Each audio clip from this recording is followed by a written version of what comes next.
morning, everybody.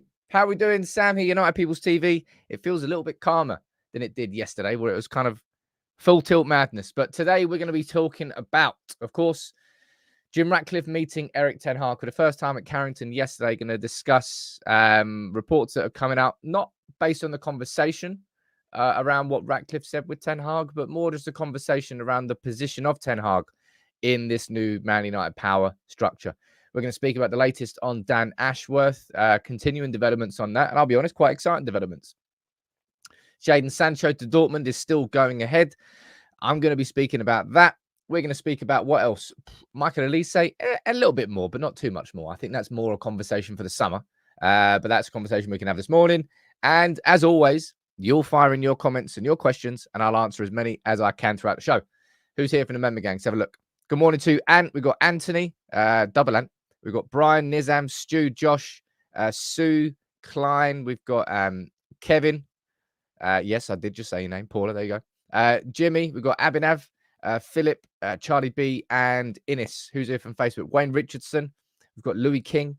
We've got Broder, Stephen Lawrence, Gavin Thompson, Isaacs Bandas, watching from Zambia. Wicked. Well, good morning to everybody. Hope you're all good. It's been, as I said, a pretty busy start to January so far in terms of the news that's coming out. Not too much into we've got Van der Beek has gone to Frankfurt. Sancho's on the verge of going to Dortmund. The Elise stuff came out yesterday. Jim Ratcliffe was at Old Trafford for his first meetings there, and now he's been to Carrington for his first meetings with Ten Hag and the players. So yeah, there kind of has been a fair amount of movement. Now, of course, we don't play until Monday. Wigan in the FA Cup third round. I'm going to have my starting 11 out for that on Saturday or Sunday. One of the two. I haven't quite decided yet. And then our second game that we've got guaranteed in January is Spurs a week later. I think that's on Saturday at 4:30. And depending on the result against Wigan, we might have a fourth round FA Cup tie as well. Let's run through the news. We've got to have a conversation around Graham Potter again this morning. I think I've kind of made my opinion clear on that previously, but okay, right, I'll do it again. And we'll speak about plenty. But the first port of call is Jadon Sancho. You know what I've realized by covering this this week. Did a short yesterday. Was it yesterday, day before, on Instagram and TikTok, and did a full story yesterday covering the whole transfer. I think I've just realized that I think a lot of people have checked out with the Sancho situation. I think a lot of United fans are just like, I don't care. And I'll be honest, I don't blame you. The Sancho situation is just all sorts of different emotions, really.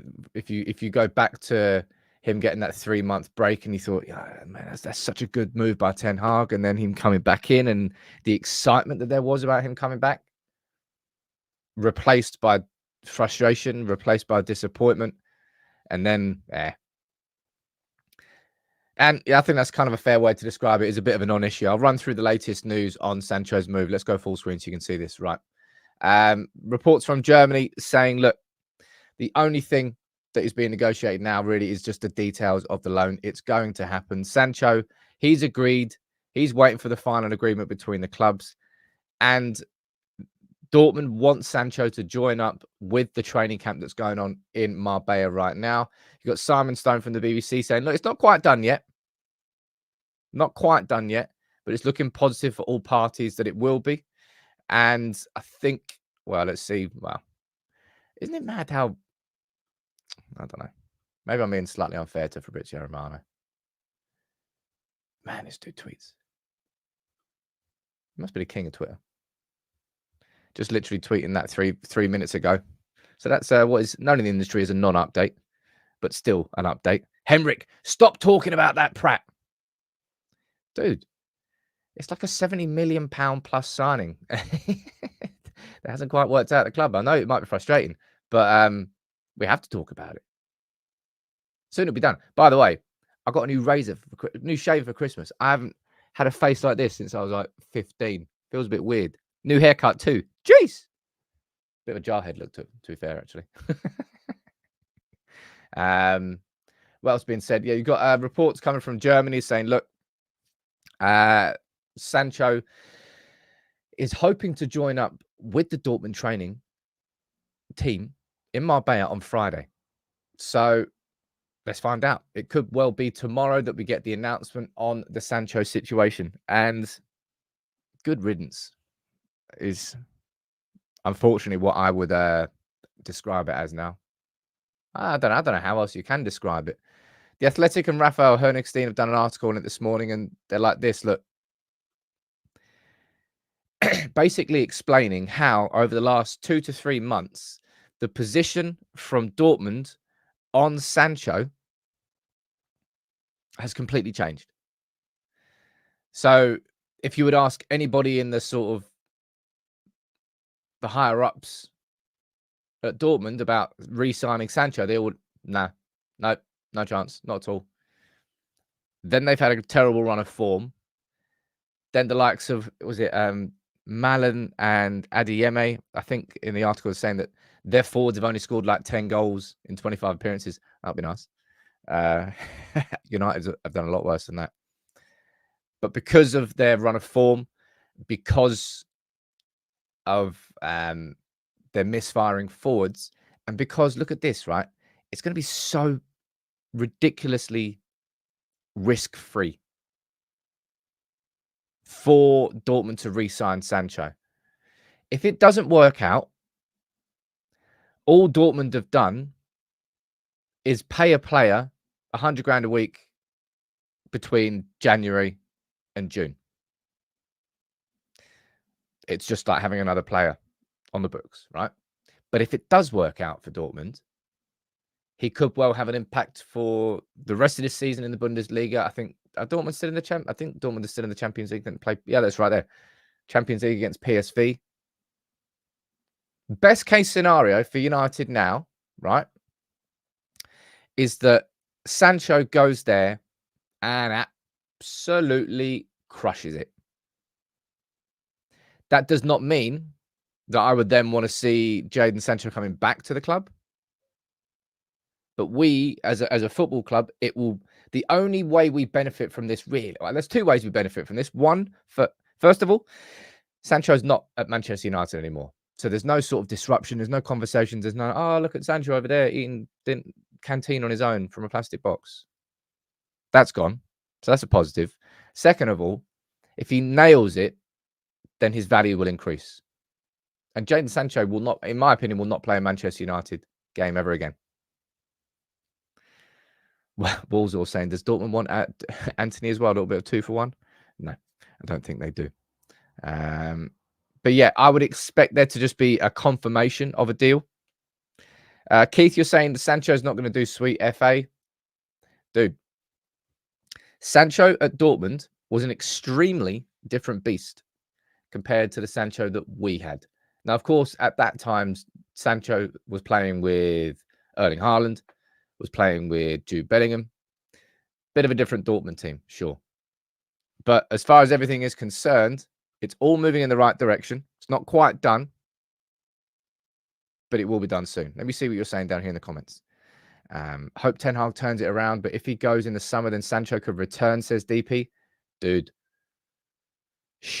I mean, okay, I might be wrong, but surely there's not many United fans that would honestly want, that honestly feel, let's get a new manager in, and then let's bring Sancho back in, and let's bring Pogba back in. I know he's going to be banned from football for like 4 years, but sod that. I am looking ahead. I'm looking forwards only. That's all I'm doing. And that does not include bringing Jadon Sancho back in, no matter who our manager is. Done, in my opinion. He's made his bed. Shax, how you doing, dude? Legend. Down there gifting 5 memberships. Got my meeting booked in. Hopefully, does it start next week? I think it is. With the team that I'm going to try and bring in to get this software finally done. Finally. I think I said I wanted it by the start of January. I've been wanting to do this for like 4 or 5 bloody months now. But yeah, there's absolutely no chance that I want Jadon Sancho back at Manchester United. Personal opinion. I wish him the best in the future, away from our club until he plays us. I do. I wouldn't begrudge him a career simply because of what's gone on at Manchester United. It's just I don't want him anywhere near my club anymore. And the best case scenario here is that he nails it the second half of the season. I can already see what the accounts are going to say. Oh, United keeping Anthony and letting Sancho go. Blah blah blah blah blah. I don't care. I do not care if he nails it out with Dortmund, because he was not nailing it at all at Manchester United, even when the circumstances were there for him. 3 months off, coming back in, perfect scenario, reintroduced, nothing. All right. Now, a separate Kev, that's a very fair comment there. Software's turning into a takeover delay. I promise I'm not lying. I promise I am trying to do it. But yeah, there's a lot of demands here at United People's TV, a lot of content to do. So I just keep getting distracted. That's the problem. I want to speak about this because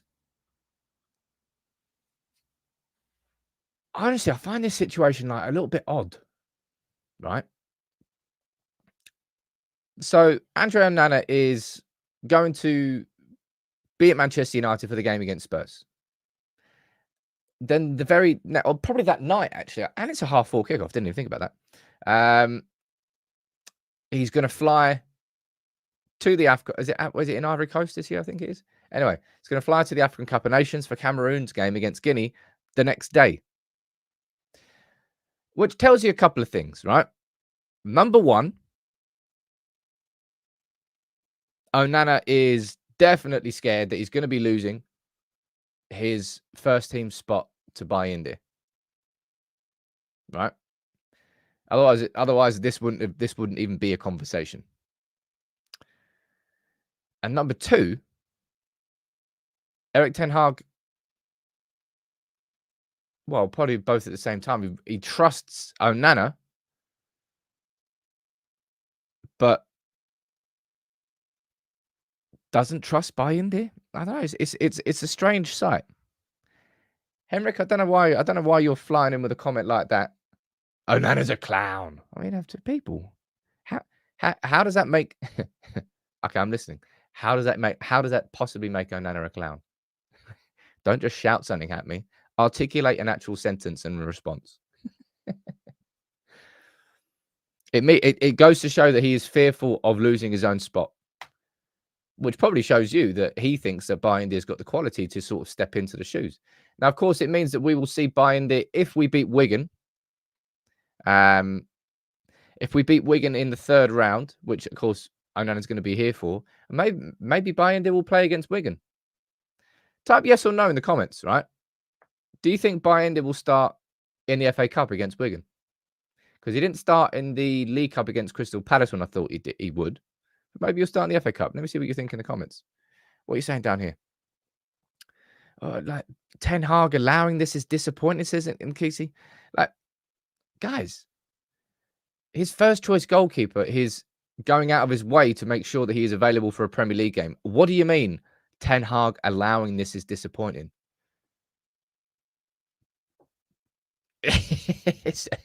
The situation seems bizarre, but not for that reason. I think it's more bizarre. Like, there's a game on the 14th and a game on the 15th.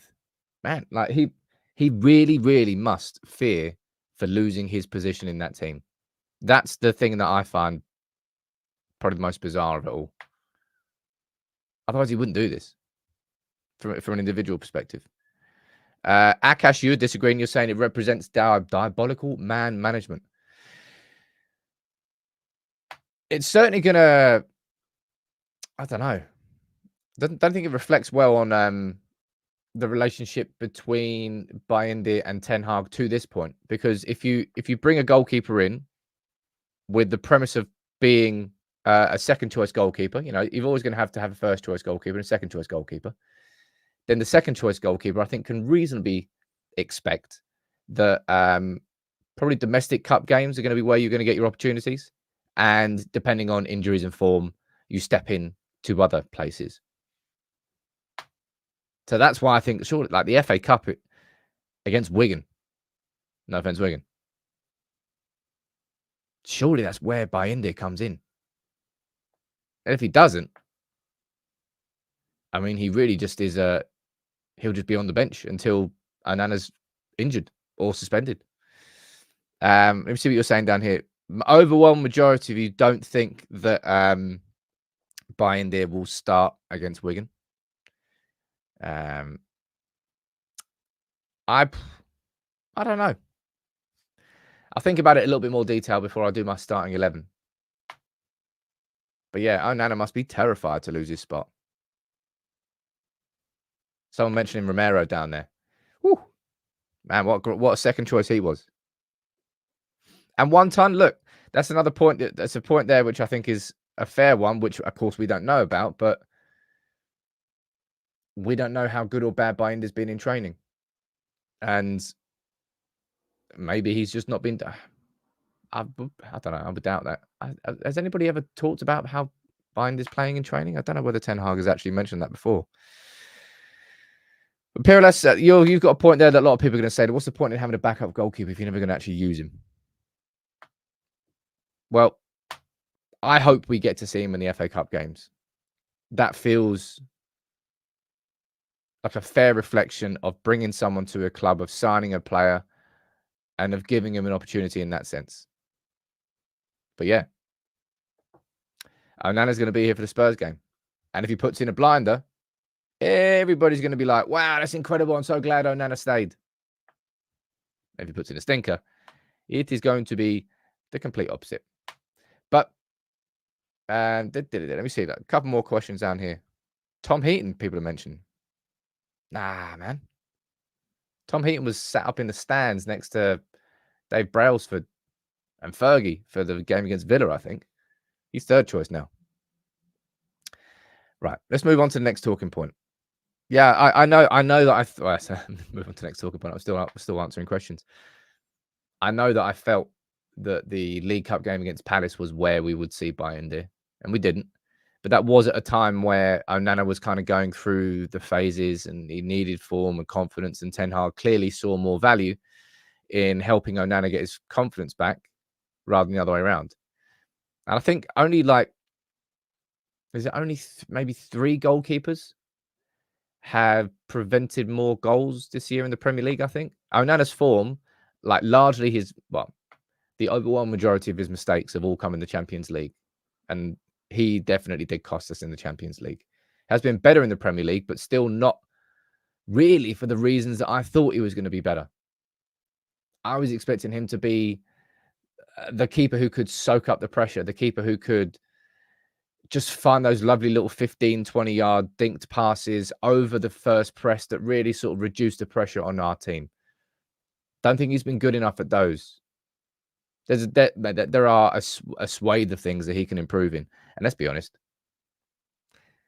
you can say that about every single Manchester United player. I think Onana's form is very reflective of a club which is extremely up and down.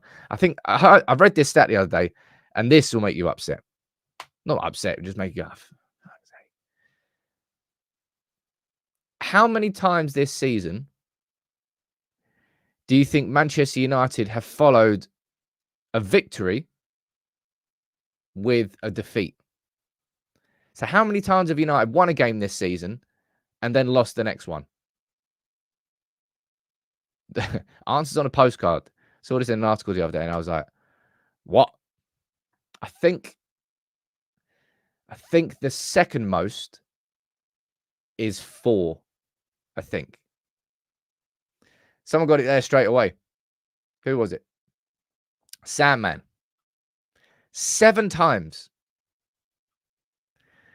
7 times this season, United have won a game, and then you go into it and you're thinking, you know what? A little bit of momentum, a little bit of confidence, and then boom. 7 different occasions. We followed that win with a defeat. And that just makes you go, oh my God, man. That defines our season. The up and down nature of it. And while I'm standing there with a clenched fist like Rashford, maybe like Rashford too, like Ratcliffe. So I did my video yesterday on Ratcliffe's meetings at Old Trafford. It was him and it was Brailsford meeting with, Colette Roche, who's the chief operating officer, with Patrick Stewart, who is the interim, the replacement for Richard Arnold in the meantime, before Jean-Claude Blanc comes in. And today is an important day, and that's what I want to spend the next 10, 15 minutes, pardon me, next 10, 15 minutes talking about. So Ratcliffe met Ten Hag yesterday at Carrington, met the players, also spoke to staff at the training ground, probably spoke to Catherine reception. Should get that photo out. Ratcliffe and Catherine reception. 2 more hours of meetings at Old Trafford. Like, Jim Ratcliffe is kind of not really wasting any time. There are still probably 4 to 5 weeks before Jim Ratcliffe and his takeover will be officially ratified from the Premier League. So 4 to 5 weeks until he actually gets that full control. In the meantime, we know full well that the Glazers can't make a decision without going through INEOS. So the control has effectively been taken away from them. And Brailsford was already visiting Manchester United before all this got announced. And he's been there since. He's behind Jim Ratcliffe there. And Dave Brailsford will be the man who basically not tells Ratcliffe what to do, but Brailsford is the person who's going to be doing the audit. It's exactly what happened at Nice, and to great success, by the way. If you look at Nice in the 12 months before the Brailsford audit that he did and the 12 months since, they're on different trajectories as a club before and after that audit. So there has been success in terms of the audit that Brailsford did. The whole process of it wasn't perfect at all. It ended up being that Dave Brailsford, I think they sacked their previous sporting director at Nice, and then Dave Brailsford ended up stepping in and kind of helping with a lot of the transfers. And that was the summer where they ended up signing like Kasper Schmeichel, Aaron Ramsey, like a who's who of like slightly older, but what's his face? Plays for Luton now. Ross Barkley. I think they signed Ross Barkley too. Did not work out. But now, on a far better path. I've already done a video previously on the failures and successes at Nice. I feel like I've already done. So, if I quickly move on to this, I've already done this video.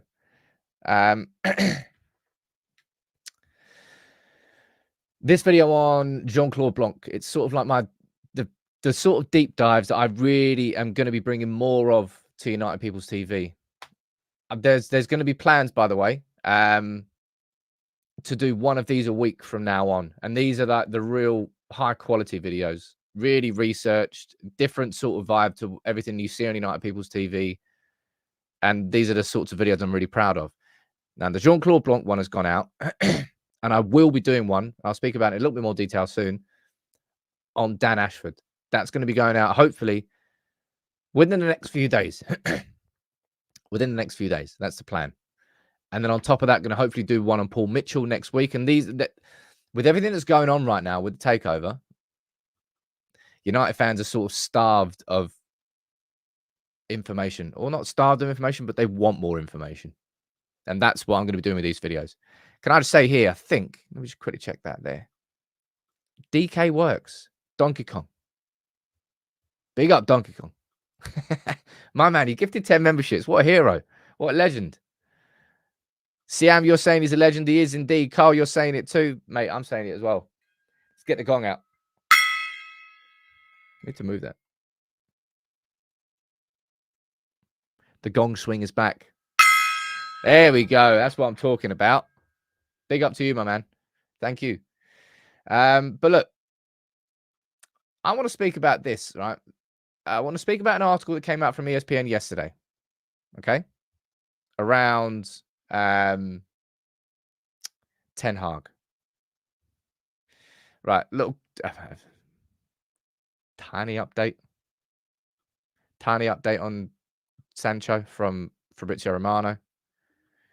Man, he loves the engagement. I have to admit. Anyway, quick mini update here. Jadon Sancho just waiting for the green light. He wants to go to the Marbella training camp that's tomorrow. United and Dortmund are closing in on the loan deal this morning. It's almost there. Heh. Done. Right? Done. But I want to speak about this article here from Rob Dawson from ESPN. Should Ten Hag be worried as Ratcliffe gets started at Manchester United? Well, the first thing I want to say before I do dive into what this article is saying is we have to remember that Rob Dawson was one of the journalists who was banned from Ten Hag by Ten Hag. Was it the Chelsea? I think it was the Chelsea press conference. It was Cavi Solihull. It was Rob Dawson. It was Samuel Luckhurst were the main ones. They were banned for one press conference for reporting on dressing room leaks without giving Manchester United and Erik Ten Hag the right to respond. Ten Hag was angry about that. And I wanted to sort of remember that before we dive into this article, okay? Because there's a point that's raised here by Rob Dawson, right? Now this is what he's writing. Sources have told ESPN that Ten Hag is reluctant to give up any power in the new structure, especially his major role in the identification of transfer targets. He's guaranteed a veto on all transfer decisions under the terms of his contract, but his influence has extended beyond that, leading to United signing a number of his former players or those with links to Holland. Are particular questions around Anthony? Well, there's particular questions about Anthony from every United fan. That's kind of a given. But it's this overall concept. I reacted to this on Twitter yesterday, and I thought this was definitely worthy of a conversation today. And I'll be honest, I think this is kind of worthy of a full-length video at lunchtime as well. Because with Ten Hag, we know full well, right? The power structure that he came in to Manchester United on is not going to be the power structure that exists from this point onwards. There's a question down there from DP saying, what's wrong with the manager having a say in his team? No, there is nothing wrong with that whatsoever, right? What there is a problem with is Manchester United pretty much making it up on the spot. And that's why that's kind of what has annoyed me this whole way through, right? So let's go back to when Ten Hag took the job, right? And this is something that he did say about transfers. I mean, Ten Hag was kind of clear about this, really. He said this: I set requirements in advance about how I want to work. If they aren't granted, I won't do it. I'm ultimately responsible and accounted for the results. I don't want to be the sole ruler. I stand for cooperation, but controlling transfers is a condition for me. Now, in terms of the nuances of that sentence there, controlling transfers is a condition for me. Does he mean total control? Does he mean being part of the conversation? We don't know that. But if you rewind to what happened when Ten Hag took the job, right? We sacked Ole Gunnar Solskjaer. And we brought in Ralf Rangnick on an interim basis. And I thought for the first time in a long time, I was like, shit me, my club is actually doing some forward planning. Because there's no way that they're bringing in Ralf Rangnick because he's the best possible interim coach, because he absolutely was not. He never was. It wasn't Captain Hindsight saying that. Like, the dude hadn't managed a club team for, I don't know how long it was. It was way over it. It was a long time. The reason I was excited about Ralf Rangnick because of the mindset of him, the person who genuinely could come in and start making change if he was given actual genuine power, which he was not. He was brought in that interim basis with a view to a consultancy role.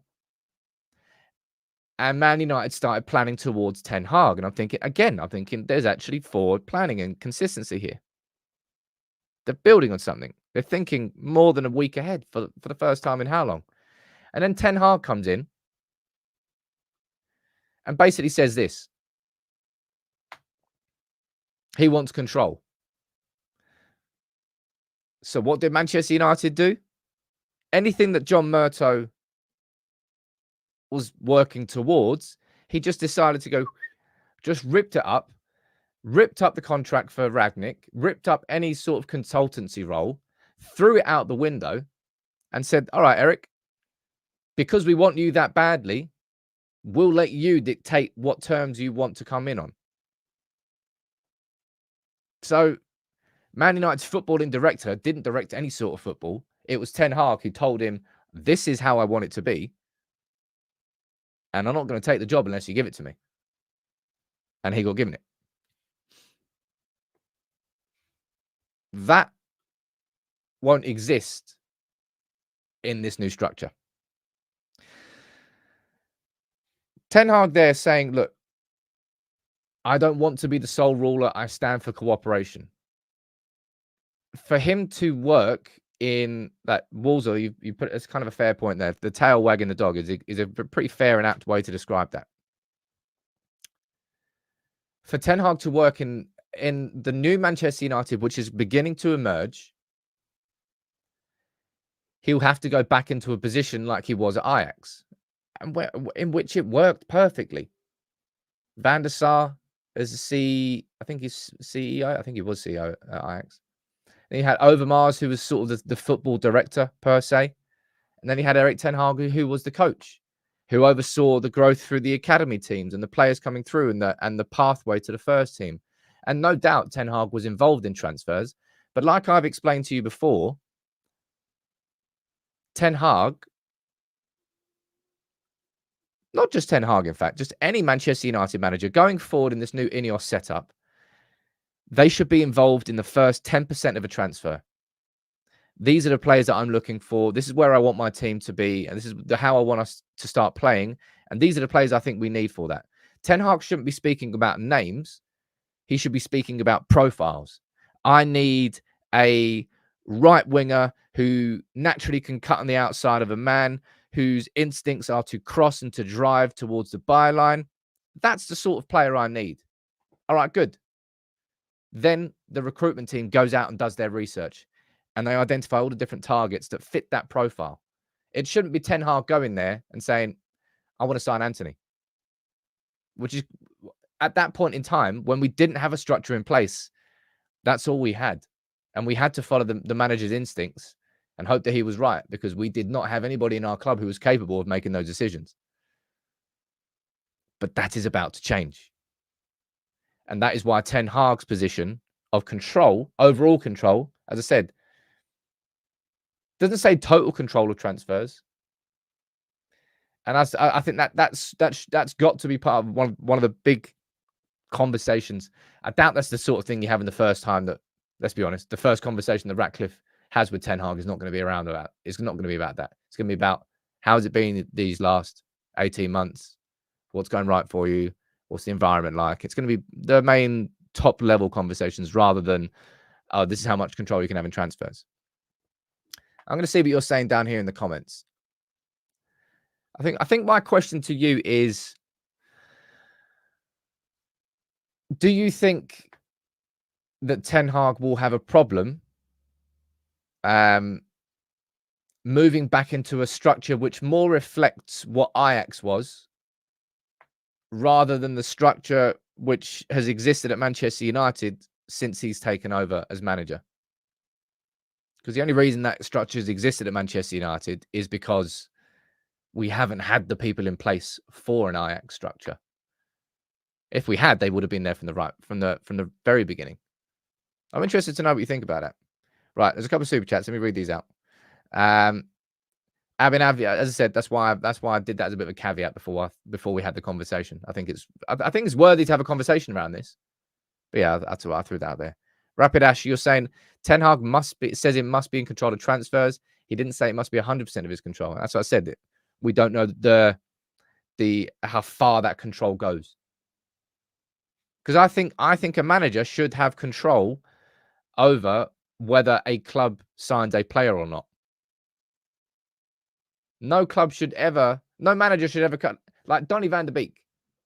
I'm so convinced that Solskjaer had no say in the signing of Donny van der Beek, and that the only reason that we signed Donny van der Beek was because he was 40 million, and that was under his market value.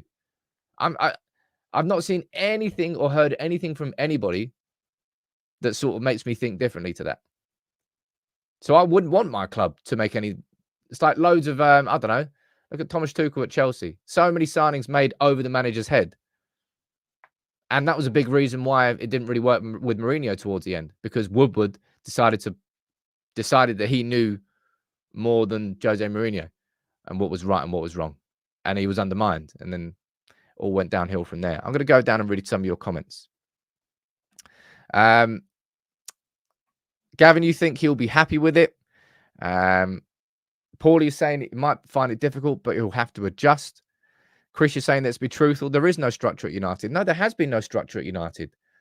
And that's why, as much as I really am annoyed at how much United have wasted in following Ten Hag's talent ID, we didn't have anybody else at the club that had the confidence and the ability to find those players. We shouldn't have spent £85 million on Anthony, and it's not hindsight saying that.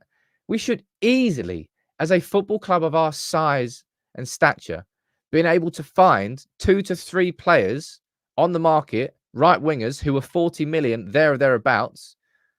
We could have probably got Elise for that quite easily, actually, I think. In fact, he had a £35 million release clause. This is what I mean. If we had done our due diligence, then we wouldn't have had to chase Anthony so much. But we didn't have that structure in place, and we had to trust the instincts of our manager, which weren't correct. I don't think. Very good manager. I still think that Ten Hag is a very good coach, and I think all of that is getting buried underneath just mountains of other stuff at our club, and has been pretty much since day one. The thing that I'm worried about most with this, right? Go back to this. Is how much of this is written into the contract? Would United be stupid enough to contractually say that Ten Hag had control of all of that? I don't think they would be. I'm going to go down and read a couple more of your not questions, but your points. And you're saying, I'd like to say no, but ego is a terrible thing. I understand that point, but I think Ten Hag, he knew what Manchester United was when he came in, and we were a clusterfuck of a club, right? And the idea of him coming in, even with Ralf Rangnick, somebody who he hadn't worked with before, I think that was a bit of a mistake, if I'm being totally honest. And I don't think that's kept in hindsight. I think I felt that at the time as well. If Ten Hag had a voice like Ralf Rangnick supporting him slightly above him, in between him and John Murtough, I think things could have gone a little bit smoother. But I don't know how that would have worked, by the way. That dynamic of, I don't think Rangnick would really have had any power. He would have basically been like a, I don't know, just like this voice in the corner that you could sometimes lean on, but wouldn't really have the ability to change anything. So in that sense, I understand why Ten Hag didn't really want to work with him, because Murtough would not have given Ralf Rangnick any sort of real powers. He would have just been a consultant that you can knock on the door of for a little conversation, but he won't actually be able to change anything. So, yeah. Kevin saying, got to move with the times. That's life. What got you here won't get you there is something that I say quite a lot. And Man United's structure as a football club has not got us here. We are here in spite of, actually, no, we probably are here because of our lack of football structure. I still stand firm on the idea that I would love to see Erik Ten Hag as the coach of Manchester United with a full and complete power structure behind him, so that the only thing he has to focus on is the football. I think in the second half of this season, from February onwards, if we had that in place, we had Ratcliffe there, we had Jean-Claude Blanc as the CEO, we had Dave Brailsford as I don't know what he's going to be going. I don't know what his job title is going to be, but let's call him technical director. Then he had someone like Dan Ashworth. I don't think that's going to happen anytime soon, but I will speak about that next. Dan Ashworth as an actual football director. Paul Mitchell as an actual head of recruitment. And then you think, okay, all of those people behind Ten Hag, in between Ten Hag and the Glazers, who will never have to worry about anymore, even though all those people in between Ten Hag and Ratcliffe, I think we will see so much more out of Ten Hag and more towards the United we saw in February last season, where we beat Barcelona over 2 legs and we won the League Cup. That was the peak of Ten Hag's United. Hardly rotating our team, but we were playing wicked. Well, look, this is just nonsense, in my opinion. I called it nonsense last time. I'll call it nonsense every time I see it. Nice approached Graham Potter before they got Farioli in. Right? Farioli is their new manager. I think it's Farioli. Make sure I'm getting his name right. Yeah, Francesco Farioli. They got him in. Farioli was somebody who had actually worked with De Zerbi before. And Nice have gone since. Now, Graham Potter was one of the names on that list for Nice. Right? Which is fine. I think from that scale and size, I think Graham Potter could work. If you think I want to bring in a manager who shone at Brighton, under Dan Ashworth as well, by the way. So that maybe that's another reason why it's getting so much energy. I hadn't even thought about that. But if you really think that I'm going to want United to pack it in with Ten Hag to turn to Graham Potter, you are off your rocker, in my opinion. No, thank you. No, thank you very much. I would absolutely rather stick with Ten Hag and continue what we're going down and give him the opportunity to work with that full structure in place rather than any conversation around Graham Potter. No. No, absolutely not. Right. Next conversation talking point. I always love doing these shows. I do love doing these shows when there's actual sort of... It's why I only do one show a day. Honestly, I've got no idea. On my life, I've got no idea how Goldbridge does like 2 or 3 of these a day. Like, what do you talk about? Honestly, how could he possibly have like 3 hours of conversation, live show conversation around United every day? I have no idea. I think there's enough conversation to have a morning show. There's so many things that happen, especially during January transfer window, but it's madness. It's a proper madness. Anyway, Dan Ashworth, right? You know what I think about the importance of a new power structure at our club. I've gone on about it. I've gone on about it long enough. And I hoped that John Murtough and Richard Arnold was the turning of a new leaf, but ultimately it was another version of crapness under the Glazers. But things are now going to change. We know full well, as I said. Is it that photo there? No, ball's not that one. Yeah, that one there. Ball's not that one either. Where is it? That one? Yeah.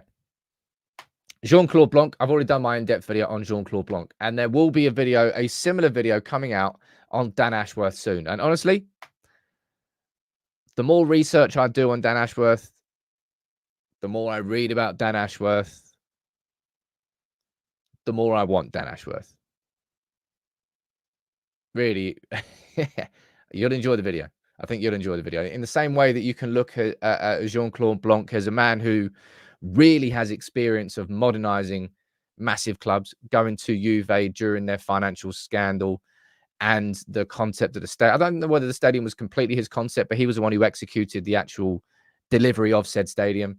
Then going to PSG and realizing that PSG had to be this new brand of digital, that the leader of a digital transformation, not transformation, but that step into social media that clubs did, and PSG being at the start of it. Anyway, there's loads. If you want to go and watch that video, a similar video is coming out here on Dan Ashworth. Now, this is what Craig Hope is saying on it. Craig Hope is, I believe, the Daily Mail North East correspondent. And he did a Q&A yesterday with Newcastle fans. And this is what he said in response to questions around Dan Ashworth. Why aren't Newcastle doing anything to quell the media rumours of Dan Ashworth leaving for United? In short, because I believe there is a chance he could yet leave for United. As you say, nothing has been said in an effort to kill the speculation. And if anything, there is increased chatter in football circles of United being confident of taking Ashworth as their new sporting director. Now, a couple of things to know and remember about this whole Dan Ashworth situation. Firstly, Newcastle, I believe, paid, I think it was 5 million, somewhere in the region of £5 million compensation to Brighton to take Dan Ashworth. So they could have absolutely no qualms. I mean, they could have qualms if they want. But if United were to do the same thing to them, it's levels, it's scales. Newcastle, a bigger club than Brighton, Dan Ashworth, off you pop. Man United, a bigger club than Newcastle, Dan Ashworth, off you pop. Scaling up. But they certainly will not make it easy. Now, there's conversations around potential gardening leave, which is just pure speculation. And for anybody who doesn't know what gardening leave is when you get like headhunted by, you're at one company, you get headhunted by another, but the company that you're leaving says, okay, well, you can leave, but you've got to go on 3-6 months garden leave. That's like full pay, but you're not allowed to work. You're not allowed to do anything to do with a new job. You're not allowed to do anything with your current job. You just kind of have to go and sit in the garden. Hence the phrase gardening leave. Don't actually know if you're going to sit in the garden. As you say, just get paid to stay at home. It depends what Newcastle's contract with Dan Ashworth is as to whether they would even be able to do that. But I really am excited about the concept of Dan Ashworth at our club. He's basically a kind of a pioneer of sporting directors in English football. The work he did at West Brom, the work he then went on to do with the FA, the work he did at Brighton, and the work he has been doing at Newcastle. Yeah. He's got a lot to his CV and a lot more to give as well. And there's a few interviews I've got with him as well, and you hear him speaking. A lot of people, I think, are impressed with how Dave Brailsford speaks. In some ways, I think a lot of you will be impressed with how Dan Ashworth speaks. So I think so anyway. And you're asking a question there, which I think is, I'm surprised you're asking that question. And I'll be surprised if there's anybody who has to ask that question. Right? Answer ask this question. You can let me know in the comments. What is the incentive for Dan Ashworth? I mean, does that, to me, that feels like a rhetorical question. The incentive for Dan Ashworth would be to come to the single biggest club in England and to implement an entirely new modern structure and to be the man responsible for executing that. Now, interestingly enough, if you go down in this article from just this opinion here from Craig Hope on Dan Ashworth, says this as well. Most of what Newcastle do is process driven and must be signed off by the PIF. And there is a chance that this has caused frustration. So maybe the actual power structure at Newcastle isn't as maybe impressive or as clear cut as we thought it would be. At Manchester United, we can see what the structure is and it's emerging, right? If Dan Ashworth has to sign anything off as a sporting director, he would go above him to Jean-Claude Blanc. You wouldn't have to go to the Glazers or Jim Ratcliffe or wait for a response from this or that. I mean, do Newcastle have a CEO? I actually don't know. Or a chairman? I don't know what their structure is. Yeah, and that's what I mean. Yeah, prompting a discussion there, but I think it answers itself. Like any player, any manager, any head of recruitment, any football director, anybody who comes into Manchester United,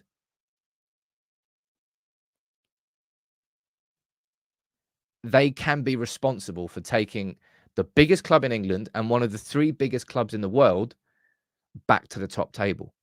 That is a legacy-defining career move and something that they will always be remembered by. That's why Dan Ashworth, I think, would love to come to Manchester United, but Newcastle would not make it easy. We'd have to definitely pay compensation. It depends how tight that contract is. But in the same way that Newcastle took Ashworth from Brighton, Manchester United can take Ashworth from Newcastle, whether they like it or not.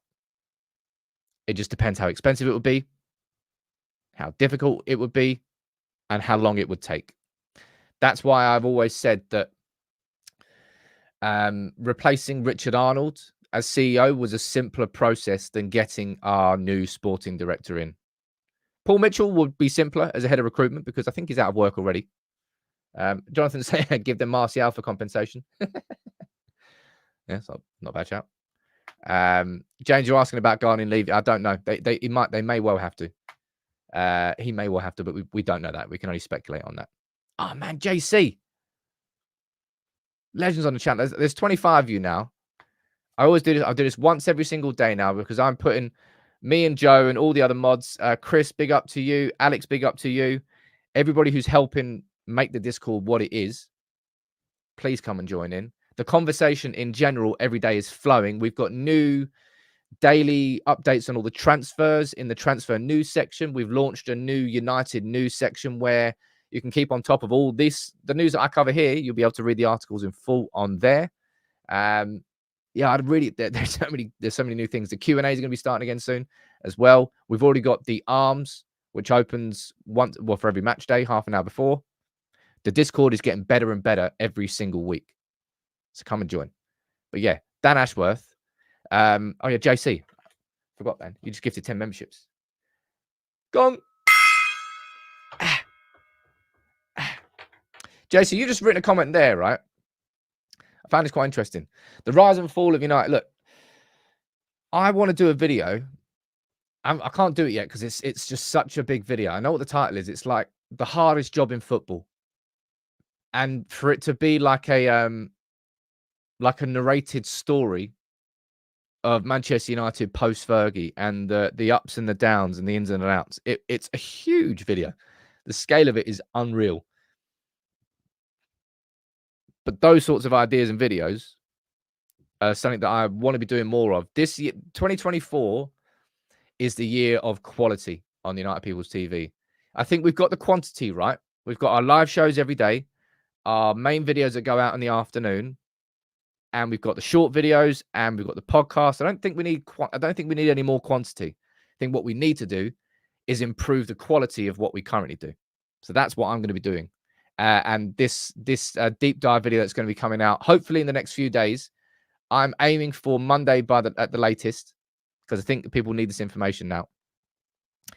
This is good. This video here will be exactly like the Jean-Claude Blanc one, and a real quality one. I think you'll enjoy it. I hope you won't. Well, you might not, but if you don't, screw you. I'm joking. A couple more talking points here before we end the show. 53 minutes in. It's a busy old show today. Can I just say, drop a like on the video if you enjoyed it. Jonathan, keep off the booze and you'll achieve it. I'm looking the opposite of haggard today. I'm looking as young as I ever have. Honestly, my face has not felt this smooth. Sod knows how long. It's weird. Quite like it though, because now I haven't got a shave in like 2 weeks. I don't think so anyway. What else is being said? I'm here. Apparently, what a build's saying about Sancho. Nothing. Sancho's going to be done. I wouldn't be surprised if by the time that we chat again tomorrow morning, the Sancho is done and gone. It basically already is. Edwich, that's a terrible idea. Grow my hair long. Mate, my hair just kind of like puffs up a little bit and just goes out a little bit. I don't get no mullet. Me with a mullet, that would be bad. Anyway, update on contracts. Lindelof, of course, has signed a 1-year contract extension. Some people got annoyed with it. I said, look, because Varane's leaving, because Johnny Evans is likely, mate, Johnny Evans can't be playing for us next year. No offense, Johnny. We have to get our centre-back situation sorted this summer. But Johnny Evans will be leaving. Varane, I think, will likely be leaving. Either on a free, I think he can leave on the free in the summer, which would be bad. But I think he'll be leaving. I think he'll be getting a new contract. And Maguire, I think we could still be selling. So I understood why Lindelof signed a 1-year contract extension because you can't replace all at once. Wan-Bissaka. Man United have exercised that 1-year option to extend his contract to June 2025. That means that Wan-Bissaka is not a free agent this summer. That means between now and this point next year, Man United will discuss a new contract with Wan-Bissaka. Don't know whether he'll sign a new long-term one. Let's find out. United are probably going to be doing the same thing, look, with Hannibal as well. The Hannibal situation's a bit... honestly, I think the Hannibal situation's a little bit strange. Because he showed himself to be somebody that Ten Hag could rely on, and then kind of got pushed back out of the team. And then he was supposed to go on loan. No, he was supposed to go to the African Cup of Nations in January. And he didn't, because I think he was then going to be going on loan. And now he might not be going on loan because we don't have enough options in midfield. That was a bit of a strange one, the Hannibal one, if I'm honest. But Wan-Bissaka signing, well, not signing anything. Man United exercising the 1-year extension so Wan-Bissaka wasn't a free agent. That's what this is. Same thing with Lindelof. Same thing with Wan-Bissaka. I imagine the same thing with Hannibal. Quite a few of you are talking down there about Evans getting a 1-year extension. Truth be told, I would rather give Evans a 1-year contract extension than Raphael Varane a new contract. Because if we give Varane a new contract, we're going to have to give him like a 3-year deal at his age. I don't think it's a long-term future for our club. Evans should not be our first choice next year. We should be signing in my opinion, two top-level centre-backs this summer. What if we were to sign 2 centre-backs? What sides do you think we should sign? 2 right-sided centre-backs, 1 left-sided? What do you think about that? I think we without doubt the first one we sign is a proper right-sided centre-back, like a powerhouse. There's plenty of options for that, but we probably need an alternative to Martinez. I think probably what you want really is somebody who is supremely confident on the right-hand side and somebody who can kind of play across both. I think that's probably what you'd need. In an ideal world, you just get a centre-back who's just as comfortable playing at at both positions, right? But we definitely need a right-sided centre-back. Todibo and Ignacio from Sporting. David, I've mentioned this before. Last summer, when we went to sign a striker, there were so few options in the market. It was like Kane and it was Højlund. Osimhen was outpriced. Kolo Muani was outpriced. And even Højlund was ridiculously expensive.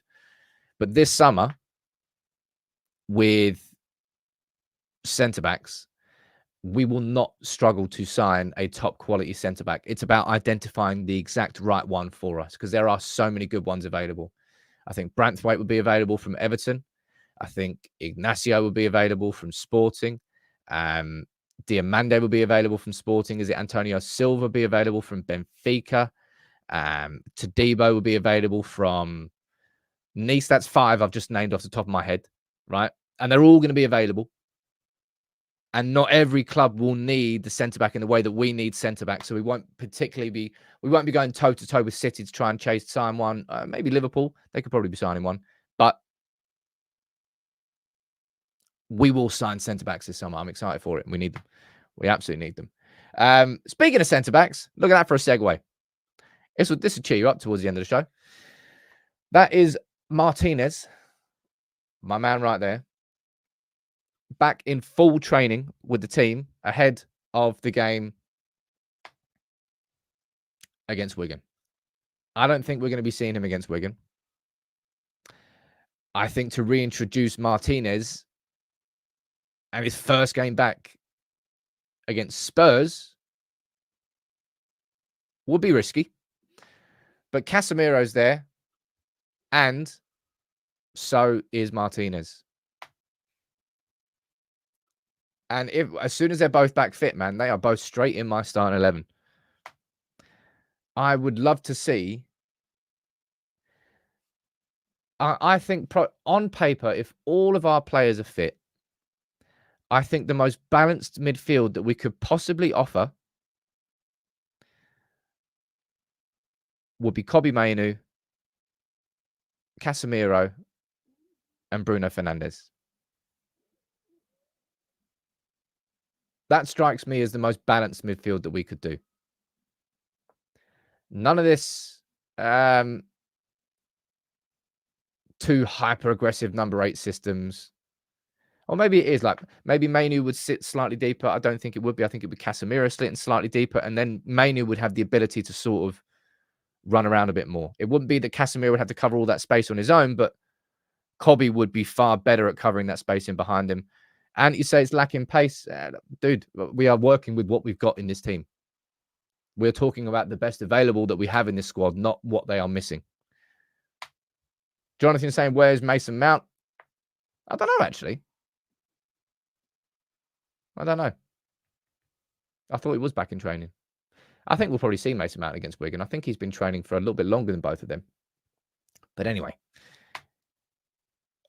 by the end of January, we've only got one Premier League game before the 1st of February. All right.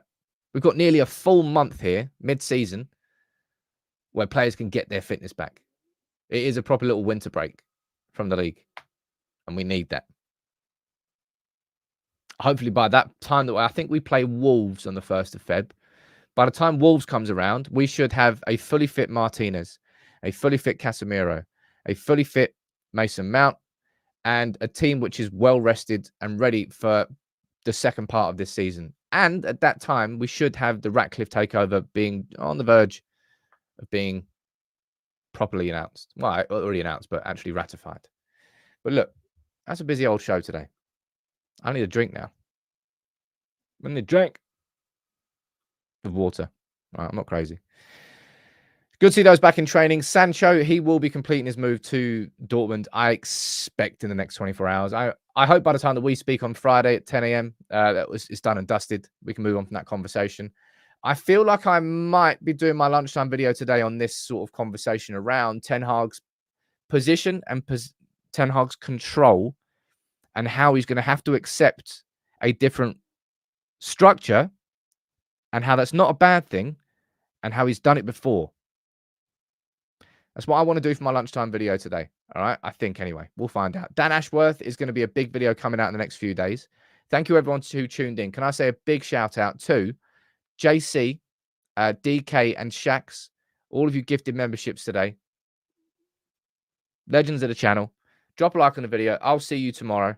I'll see you at lunchtime anyway, but not live. All right. Take it easy.